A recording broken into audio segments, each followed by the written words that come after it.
Hi friends, welcome to film revive. ఈరోజు మనం మాట్లాడుకోబోయే చిత్రం రైఫిల్ క్లబ్. ఈ సినిమా మలయాళంలో 2024లో రిలీజ్ అయింది. ప్రజెంట్ నెట్ఫ్లిక్స్లో అవైలబుల్గా ఉంది. Watch it. ఇంకా సినిమా రివ్యూ విషయానికి వచ్చేటప్పటికి ఈ సినిమా ఒక చిన్నపాటి క్రైమ్ రివెంజ్ కామెడీ డ్రామా. ఈ సందర్భం ఎలా ఉండిద్దంటే ఒక 50 years బ్యాక్ 40 years బ్యాక్ నుంచి స్టార్ట్ అవుద్ది. ఒక అడవిలో ఒక రైఫిల్ క్లబ్ ఉంటుంది. ఆ క్లబ్లో గన్స్ యూజ్ చేయడం, వాళ్ళంతా ట్రైనింగ్ ఇవ్వడం ఇలాంటివి జరుగుతూ ఉంటుంది. అదంతా ఒక ఫ్యామిలీ రన్ చేస్తూ ఉంటుంది. దీని తర్వాత సిటీలో ఒక అతను గన్స్ సేల్ చేసే అతను ఉంటాడు. అతనికి 2 పిల్లలు. ఒక చిన్నపాటి ఇష్యూ వల్ల ఒక అబ్బాయి ఒక అమ్మాయి చేతిలో లేదా వాళ్ళ భార్య చేతిలో అలా చనిపోవడం, ఆ అబ్బాయి చంపినందుకు గాను వాళ్ళ మీద రివెంజ్ తీర్చుకుందాం అనుకుంటే వాళ్ళు వచ్చి రైఫిల్ క్లబ్లో దాక్కుంటే వాళ్ళని చంపడానికి వచ్చినప్పుడు వీళ్ళు వాళ్ళని సేవ్ చేయడం కోసం వీళ్ళకి వాళ్ళకి మధ్య జరిగే హోరాహోరీ ఫైట్. సినిమా మొత్తం ఈ ఫైట్ మీద ఉంటుంది. మనకి తెలుగులో జాంబీ రెడ్డి చూసుంటాం. ఏదో వచ్చిన సిచ్యువేషన్ తర్వాత నుంచి బతకడం కోసం ఎలా రన్నింగ్ ఉంటుందో సర్వైవల్ మూవీ లాంటిదే ఇది కూడా. ఫుల్ లెంత్ ఫైట్ ఉంటుంది. ఫుల్ లెంత్ షూటింగ్లోనే మొత్తం ఫైట్ ఉంటుంది. మొత్తం సినిమా అంతా అందులోనే ఉంటుంది. మనకి ఏంట్రా మ్యాజిక్ అంటే దాన్ని అంత బాగా చూపించారు, దాన్ని అంత గొప్పగా చూపించారు అన్నదే మ్యాజిక్. ఇందులో సినిమాలో కొన్ని సంభాషణలు రాశారు, చాలా అద్భుతంగా ఉన్నాయి. ఇంకా ఈ సినిమాలో కాస్టింగ్లో వచ్చేటప్పుడు హమన్ కైండ్ ఉన్నాడు. అదే గెట్ ఇమ్యూనిటీ పాప్ సింగర్, మన బాగా ఫేమస్ అయ్యాడు యూట్యూబ్లో. అతన్ని చూసి చాలా ఆనందం వేసింది. అతని క్యారెక్టర్ కూడా చాలా బాగా యాక్ట్ చేశాడు. అబ్బాయి చాలా మంచి పొటెన్షియల్ ఉన్న పర్సన్. ఇంకా అనురాగ్ కశ్యప్ ఆయన మెయిన్ విలన్.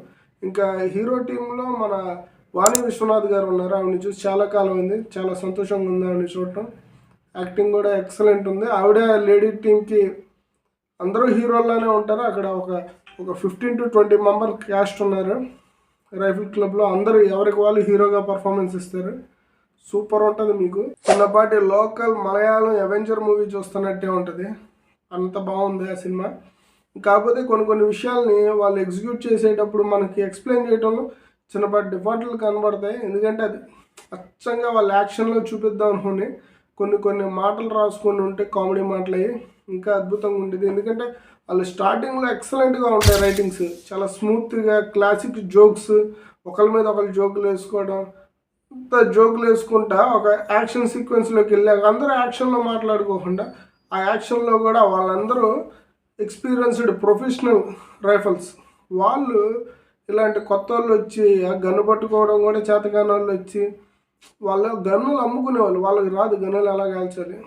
అలాంటి వాళ్ళు కూడా వచ్చి షూట్ చేస్తుంటే దాక్కొని ఫైట్ చేయడం, అంటే వాళ్ళు అలా ఉండటానికి కారణం కింద కూడా 2-3 స్నైపర్స్ ఉంటారు, మంచిగా షూట్ చేసే వాళ్ళు ఉంటారు. వాళ్ళ వీళ్ళు దాక్కుంటున్నట్టు చూపించిన అట్లా చిన్నపాటి ఇబ్బందులు ఉంటాయి. At the same time villain బయట ఉంటాడు. బయట ఉండి వాడి దగ్గర అంత డబ్బు ఉండి వాళ్ళ ఇంకా మెటీరియలైజ్ ఐటమ్స్ తేకుండా వాళ్ళని స్మాషింగ్ చేయకుండా వాడు డైరెక్ట్గా లోపలికి వెళ్ళిపోవడం, అంటే ఇంకా చచ్చిపోతాం, ఇంకా లైఫ్ ఏం లేదు అనే సిచ్యువేషన్లో వాడు అలా వెళ్ళటం చిన్నపాటి డిస్కంఫర్ట్గా ఉంటుంది. ఇంకా ఈ విషయాలన్నీ పక్కన పెడితే అది తీసుకెళ్లే విధానం చాలా బాగుంటుందండి. మనం కొత్తగా ఇలాంటి సినిమాలు చూసి ఉంటాం. ఇది ఒక హర్రర్ మూవీ లాగా, లేదంటే ఒక ఫ్యాంటసీకి సంబంధించింది ఒకే సిచ్యువేషన్ మీద వెళ్ళే సినిమా మన తెలుగు వాళ్ళకి పెద్దగా నచ్చవు. కాకపోతే ఈ మధ్య ఎక్కువగా ఇలాంటివి వస్తున్నాయి కాబట్టి చూస్తున్నారు. ఓటీటీలో ఉంది కాబట్టి ఖచ్చితంగా చూసి ఎంజాయ్ చేయండి. మిమ్మల్ని బోర్ అయితే కొట్టొచ్చుదా. ఇంకా ఈ సినిమాలో గొప్ప విషయాలు ఏమైనా ఉన్నాయంటే ఎవ్రీవన్ హ్యావ్ చిన్న లిమిట్ ఉంది. ఎవరిని కూడా ఒక ఎగ్జిక్యూట్ చేయలేదు వాళ్ళు.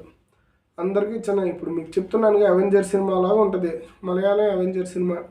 ఇంకా అందులో అందరి క్యారెక్టర్ని హైలైట్ చేయలేదు. ఏదో అందరికీ ఒక్కొక్క డైలాగ్ ఉంటుంది. ఎవడికాడు హీరో, ఎవడికాడు విలన్. ఇంకా ఎక్సలెంట్.